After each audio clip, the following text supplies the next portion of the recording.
হে জগতবাসী, সকলেই ভালো আছেন ইনশাল্লাহ।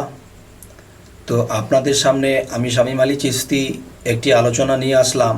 সেই আলোচনাটি হবে 18,000 মাখলুকাত নিয়ে কিছু তত্ত্ব আলোচনা। আল্লাহ তো সমান বিচারক, কাহারও প্রতি অবিচার করেন না। কিন্তু আমাদের মাথায় কিছু কিছু বিষয় ধরে না, বুঝিতে পারি না। তাই মনে মনে ভাবি, আল্লাহ কি অবিচার করেন? যেমন আল্লাহ সমস্ত রূহ বা আত্মা একসাথেই সৃষ্টি করিয়াছেন, কিন্তু একটি বিষয় বুঝিতে পারি না, সমস্ত রূহ বা আত্মা যদি একই সমানে সৃষ্টি করিয়া থাকেন, তাহলে কিছু আত্মা জন্ম নিল 17,999টি মাখলুকাতে, আর 18,000 হইতে এক শুধু মানুষেই জন্ম নিয়াছে। তাহলে মানব জন্মটা তো শ্রেষ্ঠ জন্ম। একদল মানুষে জন্ম নিল এবং বাদবাকি আত্মাগুলো প্রাণী জগতে চলে গেল। এখন আমাদের বোঝার বিষয় হইল, সৃষ্টির শুরুতে সমস্ত আত্মাকে একসাথেই সৃষ্টি করা হইল, যাহারা প্রাণী জগতে, গাছপালাতে এবং পানির তলদেশে জন্ম হইয়া গিয়াছে। এখন কথা হলো, যেই আত্মাগুলো মানুষে জন্ম নিল, সে আত্মাগুলোর কি পূর্ণতা ছিল? এবং যাহারা বন্যপ্রাণী গাছপালাতে চলে গেল বা জন্ম নিয়াছে, তাহাদের এমন কি পাপ বা অপরাধ ছিল? একই সাথে একই সমানে সৃষ্টি হইল। মানুষ শান্তিময় ও শ্রেষ্ঠ হইয়া আসিয়া গেল। তাহলে কি 18,000 মাখলুকাতের মাঝে 17,999টি মাখলুকাত বিনা দোষী হইল? যদি তাই হয়, তাহলে আল্লাহ অবিচার করিল?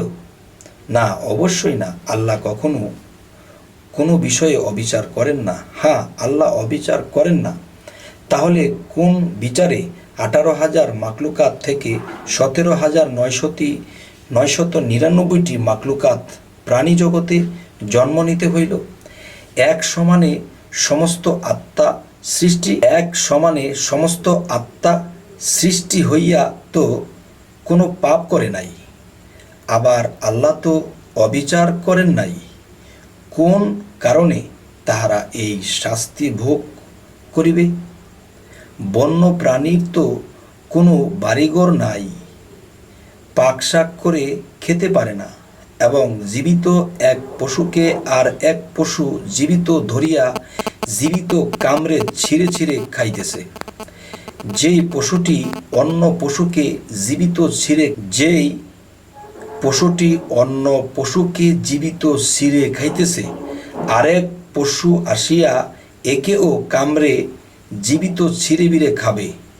কিন্তু আমরা যাহারা মানুষ হইয়া জন্মাইয়াছি, আমাদের একটা স্বাধীনতা আছে যে এই মুহূর্তে আমাকে কেউ মারতে আসবে না, বা কামড়াতে আসবে না, বা কামড়ে খেতে আসবে না।